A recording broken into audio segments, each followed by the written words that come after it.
ఆయన చాలామంది ఏమనుకుంటున్నారు తెలుసా, నేను ఇంకా పాపిని అంటున్నాడు. అందుకే యేసుప్రభు గురించినటువంటి మాటలు, సిలువను గురించినటువంటి మాటలు గలితీలకు రాసిన పత్రికలో అపోస్తలుడైన పౌలు గారు చెప్తున్నాడు, ఓ అవివేకులైన గలితీలారా, సిలువలో యేసుప్రభు వేలాడినట్టు అందరికీ ఆయన ఎలాగూ వేలాడినో అందరి ఎదుట ప్రదర్శింపబడ్డాడు కదా.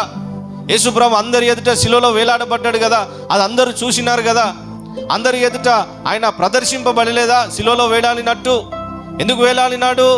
నా పాపాలన్నీ తొలగించడానికి వేలాడినాడు.